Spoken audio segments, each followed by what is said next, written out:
Hello and welcome back to GED Test Prep. My name is Thais Woodson and I am your instructor. The objectives for this particular presentation. Now remember that I do teach this class virtually on Mondays and Wednesdays. The class time is 6:30 to 8:30 p.m. Eastern Standard Time. And if you'd like to join in, feel free to email. And the email address is below each video. Now, let's get started. One thing I did with the class is I had them create their own motivational video. The purpose of the video was for them to begin to build some confidence about the class and about themselves so that they have the motivation to keep going and continue with the class. I mean, the class really is pretty lengthy. When it comes to the GED, we're going through, of course, the reasoning through language arts section, social studies, science, and math. So the class is pretty extensive. So what I wanted them to do was create their own motivational video, and that way they could go back and look at that. You know, anytime they're feeling kind of down or they're feeling like maybe they even want to quit. Hopefully not. But let's face it, we don't always, have such a positive attitude each time we come to class or each time you go to study. So, this is one thing that I had them to do. Also, another purpose of the video was for them to use the transcript from the video to, of course, write that down. And then I corrected any mistakes that needed to be corrected with their punctuation and anything in grammar that we had gone over thus far. So, in this class, what was covered is identifying strengths and goals, motivating yourself and others, practicing presentation skills, and of course, reviewing proper writing. Three of the students in the class had the chance to present their motivational videos. And what you can do yourself is create a motivational video. You can use some educational affirmations. Take a look at the first video that is presented on this channel, and you'll get to see different educational affirmations. You're welcome to, again, create your own video, input your own educational affirmations, and even general affirmations. Something that keeps you motivated in times that you may want to slow down or you may want to quit. Just don't do it. You can always go back and refer to your video. You can do this. So, of course, in the transcription of the videos that the students created, they were to use correct punctuation, proper use of the parts of speech, and commonly misused words. These are sections that we had gone over thus far. In this section of grammar usage, we're going over commas. Commas are that punctuation mark that is used to signify a pause between parts of a sentence. Sentences may contain two parts, a subordinate clause and a dependent clause. The use of the comma is demonstrated by the location of the subordinate clause. If the subordinate clause is located before the main clause, a comma is needed between the two clauses. So, of course, we're going to take a look at some examples. So here are definitions that you need to be familiar with. Subordinate clause has a subject and a verb, but cannot stand alone as a complete sentence. A dependent clause contains a subject and a verb, but does not express a complete thought. So as well, that would not stand alone as a complete sentence. And again, if the subordinate clause is located before the main clause, a comma is needed between the two clauses. So now let's take a look at some examples so we can see those commas in action. So make sure that you are paying attention to where the comma is placed in the sentence. Example 1. Because I don't have much money, I'll have to pay the bill toward the end of the month. Since it's raining outside, Softball practice is canceled. Because I have a root canal at the dentist tomorrow, I won't be going out to dinner. Because she was late again, she will be docked a day's pay. Even though I love football, my favorite sport is basketball. Now let's take a look at how the sentences are rewritten without a comma, still using correct English. I'll have to pay the bill toward the end of the month because I don't have much money. Number 2, softball practice is canceled since it's raining outside. 3, I won't be going out to dinner because I have a root canal at the dentist tomorrow. 4, she will be docked a day's pay because she was late again. 5, my favorite sport is basketball even though I love football. And make this note here. Notice how the last clause is the dependent clause because it requires the earlier independent clause to make sense. Now we're going to take a look at what's called an interrupting phrase. Here's a rule. Use a comma on both sides of an interrupting phrase. And here's an example. I will pay for the ice cream, strawberry and vanilla, and then will eat it all myself. Now remember this, if the sentence makes sense without the interrupting phrase, no comma is needed. So let's take a look at that again. I will pay for the ice cream, strawberry and vanilla, and then will eat it all myself. So where's our interrupting phrase? Well, of course, it would be strawberry and vanilla. So see how there's a comma before strawberry and vanilla and a comma after strawberry and vanilla. Because again, the rule is that you use a comma on both sides of the interrupting phrase. Other types of interruptions include the following: interjections, abbreviations, direct addresses, parenthetical phrases, and transitional phrases. And here's an example of each. Interjection. Oh no, I didn't see him. Abbreviation. Samantha Hemingway, MD, is a chiropractor. Direct addresses. Yes, Sam, I am ready to pick up my painting. Parenthetical phrases. His girlfriend, lovely as she was, did not do such a good job. Transitional phrases. Also, it is not easy to do this.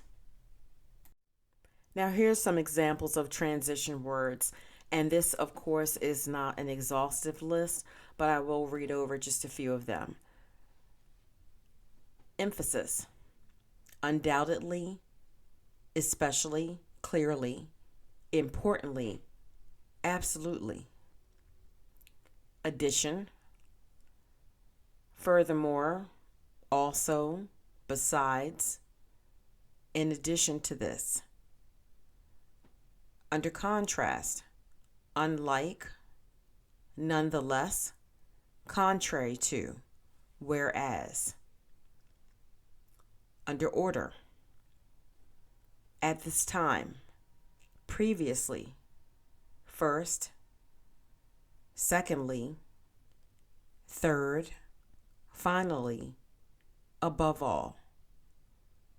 So each of those words would need a comma within that sentence. There is a particular comma with its own name, a fancy name. It's called the Oxford comma. For example, I will get sage, thyme, and paprika from the store. Note here that the Oxford comma is the second to last item in a series of 3 or more items. Commas are also used in math to mark the places between numerals, in dates, names, letter greetings, and between cities. So take a look at the short list here.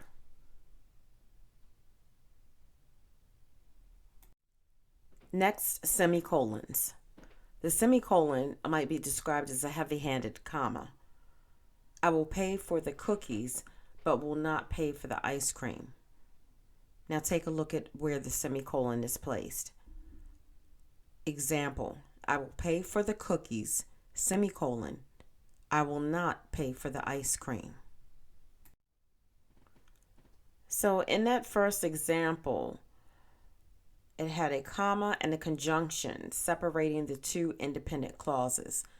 The second example does not have a conjunction, but there are two independent clauses in the sentence. So something more than a comma is required. In this case, the semicolon is used.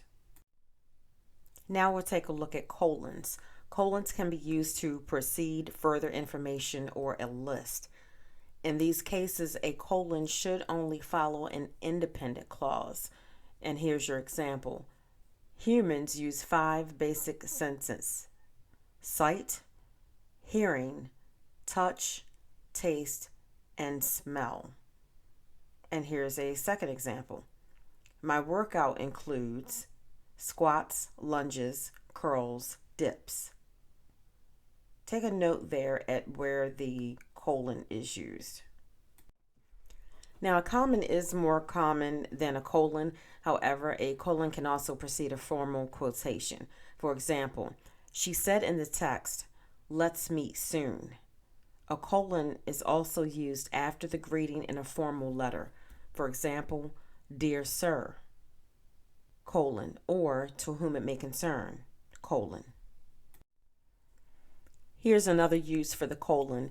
In the writing of time, the colon separates the minutes from the hour. The colon can also be used to indicate a ratio between two numbers. And a look at hyphens now. The hyphen is that little hash mark that can be used to join words to show that they are linked. Use a hyphen to join 2 or more words to form compound adjectives that precede a noun. The purpose of joining words to form a compound adjective is to differentiate the meaning from the adjectives used separately. For example, up to date, honey-covered biscuits, lump sum payment, well-stocked pantry. Hyphens also go after certain prefixes: anti, all. Hyphens are also used when the absence of a hyphen would cause confusion, as in semi-architect, semi-automatic, semicolon.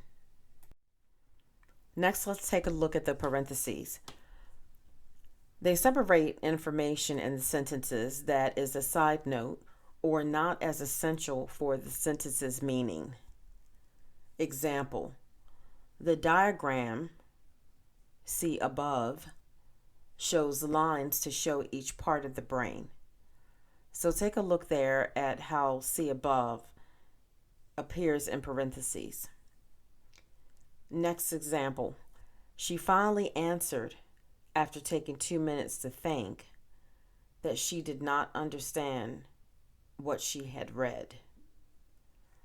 Now make this note. The sentences are complete without the phrase in the parentheses. And here we are with what's called the M dash. The M dash is a mark longer than a hyphen used as a punctuation mark in sentences and to set apart a relevant thought.